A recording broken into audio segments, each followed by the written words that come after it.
پہلے تو ہم خوش قسمت ہیں کہ رسول امت رسالت ہم کو ملی.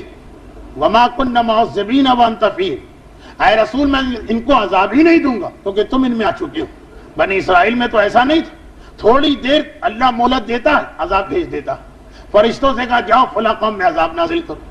وہ فرشتے آئے، آدھی رات کا وقت تھا.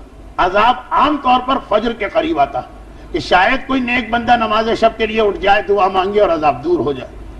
مگر دیکھا تو واقعہ ایک عجیب منظر نظر آیا.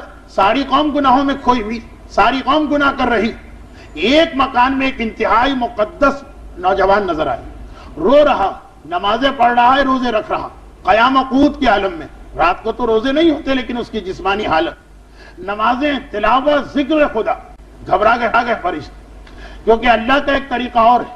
جس قوم میں عبادت کرنے والے بزرگ، خوف خدا سے رونے والے جوان، شیرخوار بچے ہوں، بے زبان جانور، اللہ اس قوم پہ عذاب نہیں نازل کرتا، پہلے ان کو نکالا جاتا.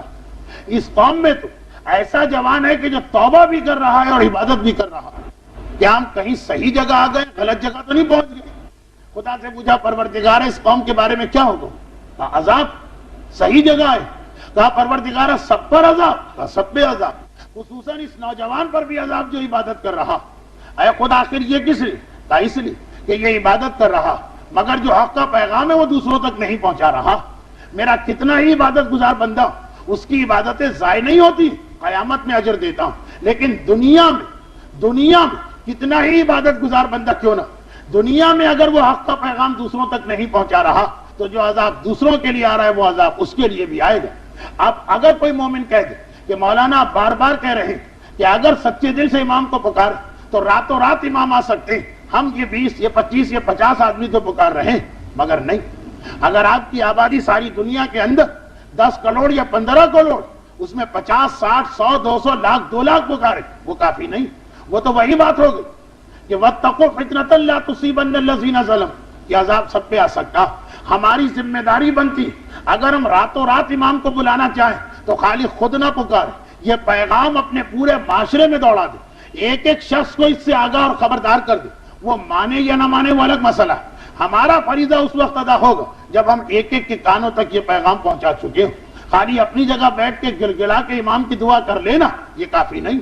یہ تو بنی اسرائیل کا وہ نوجوان بھی کر رہا تھا جس پر اللہ نے عذاب بھیجا، اور یہ کہہ کے بھیجا کہ تیری نیکیاں ضائع نہیں ہیں، قیامت میں اجر ملے گا. مگر دنیا میں ظالموں کا عذاب مظلوم پر بھی آئے گا. کون مظلوم؟ جو چپ ہو جاتے ہیں، جو اس حق کے پیغام کو آگے نہیں پہنچاتے ہیں، جو ہر ایک کو آگاہ نہیں کرتے حقائق کے ساتھ، ان کے اوپر بھی یہ پیغام، ان کے اوپر بھی وہی عذاب آنے والا.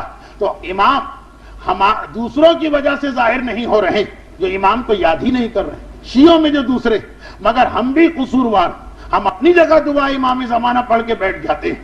بچے، بچیاں، عورتیں، مرد، دیہات میں رہنے والے، شہروں میں رہنے والے، جہاں جہاں تک ہماری رسائی وہاں تک ہمیں یہ پیغام پہنچانا پڑے گا.